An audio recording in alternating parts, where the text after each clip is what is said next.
Hello friends, आज हम करने वाले हैं capsule doses form.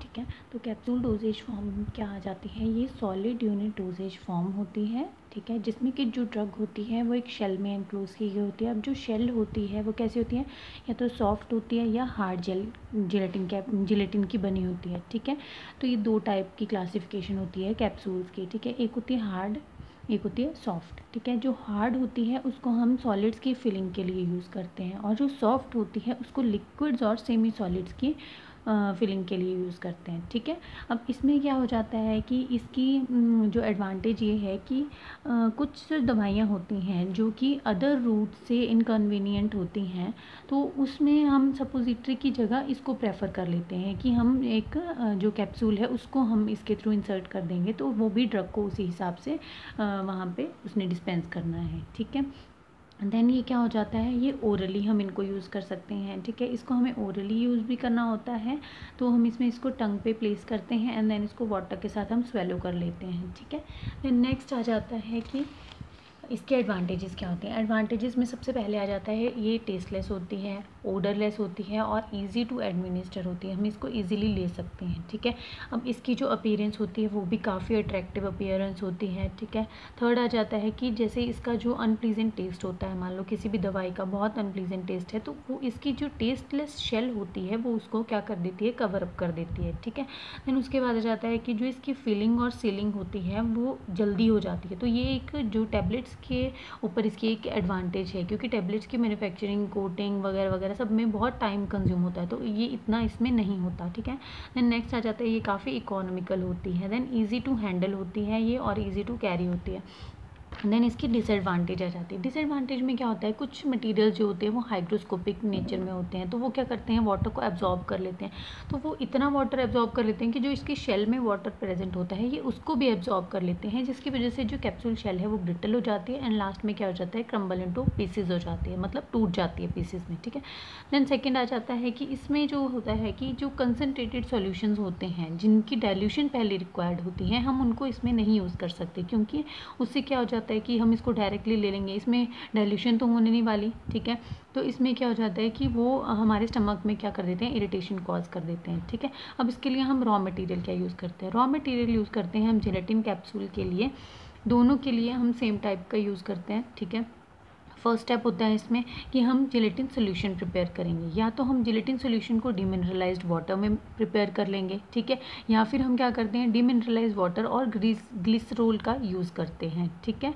Second step में क्या आ जाता है, इसके एडिटिव्स लेते हैं। एडिटिव्स में आ जाते हैं इसके colour and preservatives and all, जो भी इसकी रिक्वायरमेंट के अकॉर्डिंग हमें ज़रूरी लगते हैं वो। ठीक है, उसके बाद सबसे पहले आ जाता है जिलेटिन। जिलेटिन में क्या होता है, सबसे पहले जिलेटिन हम इसलिए यूज़ करते हैं क्योंकि ये नॉन टॉक्सिक होता है। ठीक है, दूसरी बात ये जो जब हमारे बॉडी फ्लूइड्स में जाता है तो ये इजीली सॉल्युबल होता है उसके साथ। ठीक है, थर्ड क्या हो जाता है, इसकी बहुत अच्छी फिल्म फॉर्मिंग प्रॉपर्टी होती है, इसीलिए हम इसको क्या करते हैं कि जो शेल बनाने के लिए हम इसको यूज़ करते हैं। ठीक है, और इसका एक फॉर्मूला, इसका एक मतलब जो इसकी एक प्रॉपर्टी है वो ये है कि ये क्या करता है, इस मतलब ये सोल टू जेल कन्वर्ट हो जाता है। ठीक है, वैसे ही लिक्विफाइड फॉर्म में होगा, लेकिन ये क्या हो जाएगा कि एक पॉइंट पे ये जेल में कन्वर्ट हो जाएगा, जिसकी वजह से हम इसकी जो है शीट बना लेंगे। ठीक है, जिसके जो कैप्सूल है उसकी बाहर की कवरिंग बना लेंगे। ठीक है, तो ये एक रिवर्सिबल फेज चेंज कर लेता है। अब जब ये स्टमक में जाना है इसने, तो ये वहाँ पर डिजॉल्व हो जाएगा, देन ये सोल में ट्रांसफ़र हो जाएगा। ठीक है, और ये सबसे बड़ी बात ये नेचुरल होता है। ठीक है, अब नेचुरल तो होता है बट हम इसको ऐसे यूज़ नहीं कर सकते। ठीक है, इसके लिए हमें क्या करना पड़ता है, इसकी प्रिपरेशन करनी पड़ती है। तो प्रिपरेशन कैसे करते हैं, बाय हाइड्रोलिसिस ऑफ कोलेजन। ठीक है, कोलेजन की हाइड्रोलिसिस से हमें ये मिलता है जिलेटिन। अब आपके मन में क्वेश्चन आ रहा होगा कि कोलेजन क्या होता है। तो कोलेजन जो होता है वो जो एनिमल्स होते हैं उनकी जो कनेक्टिव टिश्यू होते हैं उनका एक मेन प्रोटीन कंस्टिट्यूएंट होता है। ठीक है, कनेक्टिव टिश्यू का मेन प्रोटीन कंस्टिट्यूएंट होता है कोलेजन, एंड कोलेजन के हाइड्रोलिसिस पे हमें क्या मिलता है, ये जेलेटिन मिलता है। ठीक है, अब इसके दो सोर्सेज होते हैं। ठीक है, एक तो होता है इसका एनिमल स्किन, एक होती है एनिमल्स की बोन। ठीक है, अब टाइप ऑफ जेलेटिन में आ जाता है, दो टाइप की होती हैं ये। ठीक है, एक हो जाती है टाइप ए, टाइप बी। तो टाइप ए और बी आप ऐसे याद रख सकते हैं, ए वाली जो है वो एसिड हाइड्रोलिसिस से मिलेगी एंड बी वाली जो हमें बेस हाइड्रोलिसिस से मिलेगी। तो आप इसको एक चीज़ ऐसे भी याद रख सकते हैं कि जो बी है, B for base and B for bone, तो बेस वाली जो है हमें बोन्स वाली जो है, बोन्स की हम क्या करते हैं, बेस हाइड्रोलिसिस करते हैं। हैं, ठीक है। एंड जो टाइप ए होती है वो हमें किससे मिलती है, एसिड हाइड्रोलिसिस से मिलती है, तो मेनली स्किन से मिलती है, ठीक है। अब सबसे पहले हम क्या करते हैं, जो एनिमल की बोन होती है, ठीक है, उसको हम क्या करते हैं, उसको हमें पहले ट्रीट करना पड़ता है, तो हम उसको डीकैल्सिफाई करते हैं, मतलब उसमें से कैल्शियम निकाल देते हैं। तो अब जब कैल्शियम निकल गया, बोन जो होती है हार्ड किस वजह से होती है, कैल्शियम की वजह से होती है, जब वो निकल गया तो हमें एक स्पॉन्ज लाइक मटेरियल मिल जाता है जिसको हम बोलते हैं ओसिन, ठीक है। तो इस जो ये स्पॉन्ज लाइक जो प्रॉपर्टी होती है, ये एक बहुत इंपॉर्टेंट प्रॉपर्टी होती है जिलेटिन की फॉर कैप्सूल मेकिंग, ठीक है। उसके बाद हम इसको क्या करते हैं, फर्दर ट्रीट करते हैं, देन उसकी शीट्स बना लेते हैं, एंड देन उसको क्या करते हैं, कैप्सूल की जो कवरिंग होती है, कोटिंग होती है, उसको करने में, बाहर की शेल बनाने में हम उसका यूज़ करते हैं, ठीक है। अब जो इसकी प्रॉपर्टीज़ होती हैं, मेनली हम दो चीज़ें ध्यान में रखते हैं। जब भी हम कैप्सूल बना रहे होते हैं तो हम उसकी दो चीज़ें ध्यान में रखते हैं, ठीक है, जिलेटिन की दो चीज़ें ध्यान रखते हैं, ठीक है। तो जिलेटिन के लिए सबसे पहली बात होती है ब्लूम स्ट्रेंथ, देन होती है विस्कोसिटी। ब्लूम स्ट्रेंथ में क्या आ जाता है कि हम इसके ऊपर एक लोड मतलब अप्लाई करेंगे, ठीक है, कुछ ग्राम्स का, तो वो जो है वो लोड उसको मतलब स्टैंडर्ड प्लंजर को पुश करने के काबिल होना चाहिए एक सेट ऑफ डिस्टेंस पे, जो कि प्रिपेयर किया गया है जिलेटिन जेल में, ठीक है। मतलब कि ये होता है कि हम इसमें क्या चेक करते हैं कि जो जिलेटिन का हम कैप्सूल बना रहे हैं उसके अंदर, खुद के अंदर कितनी स्ट्रेंथ है, ताकि वो बाहर के प्रेशर को रेजिस्ट कर सके, ठीक है। और ये मेन इसका आपने ये याद रखना है बस कि ये मेजर होता है जेल की रिजिडिटी का, ठीक है। बाकी आपको ज़्यादा याद रखने की ज़रूरत नहीं है।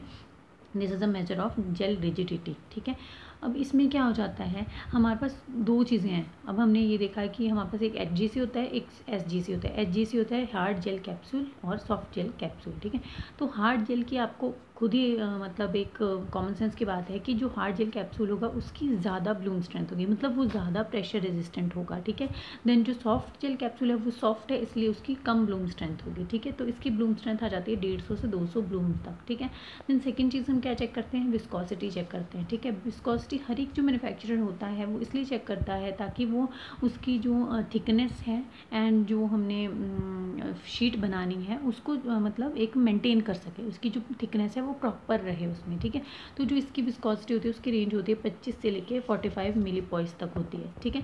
देन सेकेंड चीज़ हमने पहली चीज़ क्या कर ली, इसमें हमने जिलेटिन ऐड कर लिया। सेकेंड चीज़ हम क्या ऐड करेंगे, इसमें प्लास्टिसाइज़र ऐड करेंगे। प्लास्टिसाइज़र में क्या होता है कि जो हार्ड जेलेटिन कैप्सूल होते हैं उसकी वॉल रिजिड होती है, ठीक है, और सॉफ्ट जेलेटिन की वॉल कैसी होती है, सॉफ्ट होती है, फ्लेक्सिबल होती है। तो फ्लेक्सिबल किस वजह से होती है, क्योंकि उसमें हमने प्लास्टिसाइज़र का लार्ज प्रोपोर्शन ऐड किया होता है, ठीक है। इसमें हम बेसिकली कौन सा प्लास्टिसाइज़र यूज़ करते हैं, दैट इज़ ग्लिसरॉल, ठीक है। मेनली हम ग्लिसरॉल ऐड करते हैं, बाकी रेस्ट हम इसमें और क्या चीज़ें ऐड कर सकते हैं, sorbitol, propylene glycol, sucrose, acacia etcetera, ठीक है। देन इसमें हम क्या ऐड करते हैं, कलरेंट ऐड करते हैं। कलरेंट, अब हमारे पास कलरेंट से आगे हम स्टार्ट करते हैं कि जो कलरेंट होते हैं वो दो काइंड के होते हैं, ठीक है। उसमें आ जाता है एक सॉल्युबल डाई होती है, एक इनसॉल्युबल पिगमेंट होता है, ठीक है। अब जो सॉल्युबल डाई होती है उसके अंदर हमारे पास क्या आ जाता है, एक ये जो सॉल्युबल डाई होती है ये होती है सिंथेटिक ओरिजिन की होती है, ठीक है। और जो हमारे पास ये दूसरा होता है इनसॉल्युबल पिगमेंट, ये हमारे पास कैसा होता है, 2 टाइप का होता है, ठीक है। 2 टाइप में हमारे पास इसमें क्या आ जाता है कि जो सब पहला वाला होता है उसमें लार्जेस्ट क्वांटिटी होती है टाइटेनियम ऑक्साइड की, ठीक है। ये वाइट होता है और ये एक ओपेसिफाइंग एजेंट भी होता है, ठीक है। और जो दूसरा अदर क्लास होती है उसमें आ जाते हैं ऑक्साइड्स ऑफ आयरन के, ठीक है। आयरन के ऑक्साइड्स कैसे आएंगे, ब्लैक, रेड एंड येलो आ जाएंगे, ठीक है। अब इसमें क्या होता है कि ये जो है हम मतलब ऐसे नहीं हम यूज़ कर सकते इनको, ये हमें प्रॉपर लेजिस्लेशन के अकॉर्डिंग ही यूज़ करने पड़ते हैं, ठीक है। तो इसमें क्या होता है, ये वेरी करती है अकॉर्डिंग टू कंट्री, ठीक है, वेरी करते हैं ये, ठीक है। अब लास्ट फ्यू ईयर्स में क्या हुआ है कि हम बहुत सी जो है मतलब सॉल्युबल डाइज है उसको यूज़ करने के बजाय हमने पिगमेंट्स को यूज़ करना स्टार्ट कर दिया है, ठीक है। पर्टिकुलरली जैसे हम ये जो आयरन के ऑक्साइड्स हैं इनको हम ज़्यादा यूज़ करते हैं, ठीक है। अब जब हमने बाई कलर की सॉफ्ट जेलेटिन कैप्सूल बनानी होती है तो एल्यूमिनियम लेक्स जो हैं उसको हम यूज़ करते हैं ताकि जो है कलर जो है वो ट्रांसफ़र ना हो जाए बिटवीन 2 लेयर्स ऑफ कैप्सूल। तो हम क्या करते हैं, टू प्रिवेंट कलर ट्रांसफ़र हम क्या यूज़ करते हैं, एल्यूमिनियम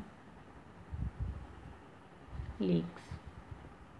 ठीक है, तो ये किस लिए करते हैं हम, जब हमने मान लो कोई भी हमने कैप्सूल बनानी है, मान लो यहाँ पे हमने कोई और कलर यूज़ करना है, ये किस में हम यूज़ करते हैं, सॉफ्ट जेलेटिन कैप्सूल्स में। ठीक है, अब इसमें हमने यहाँ पे कोई और कलर यूज़ करना है, यहाँ पे कोई और कलर यूज़ करना है, तो हम ये नहीं चाहेंगे कि ये कलर इसमें चला जाए, ये इसमें चला जाए, तो इसके लिए हम क्या यूज़ कर रहे हैं, एल्यूमिनियम लेग्स यूज़ कर रहे हैं। ठीक है, देन लास्ट चीज़ हमारे पास क्या आ जाती है, प्रिजर्वेटिव्स आ जाते हैं।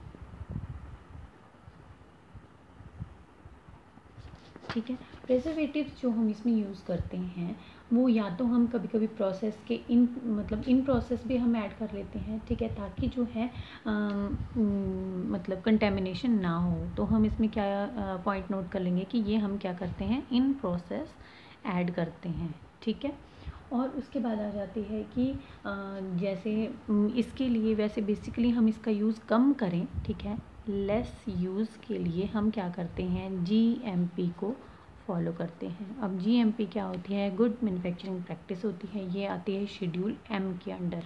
ठीक है, उसके बाद आ जाता है कि जो मॉइस्चर लेवल है, ठीक है, उसको भी हम इस तरह से रखते हैं। ठीक है, सबसे पहला आ गया कि हम इन प्रोसेस कंट्रोल करेंगे इसका। ठीक है, दूसरा आ गया कि हम GMP को फॉलो करेंगे ताकि कम से come for least bacterial growth हो। ठीक है, एंड देन थर्ड आ जाता है हमारा कि हम मॉइस्चर कंटेंट मतलब एडजस्ट रखेंगे ताकि जो है बैक्टीरियल ग्रोथ कम हो जाए। ठीक है, उसके बाद आ जाता है जो सॉफ्ट जेलेटिन कैप्सूल्स होती हैं, SGC जो होती हैं, उसमें मैनी टाइम्स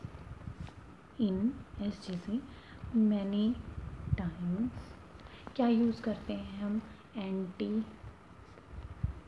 फंगल एजेंट्स। ठीक है, एंटी फंगल एजेंट्स उसमें हम ऐड करते हैं। ठीक है, और ताकि उसमें क्या हो जाता है, ताकि उसके जो है सरफेस पे कोई भी फंगल ग्रोथ ना हो, और उनको मतलब when they are stored in non protective packages. Okay, ताकि उनके सरफेस पे कोई एक्स्ट्रा ग्रोथ ना हो, no superficial growth of fungus. ठीक है, नेक्स्ट में हम करेंगे HGC और सॉफ्ट जेलेटिन कैप्सूल की डिटेल। तो तब तक के लिए बाय।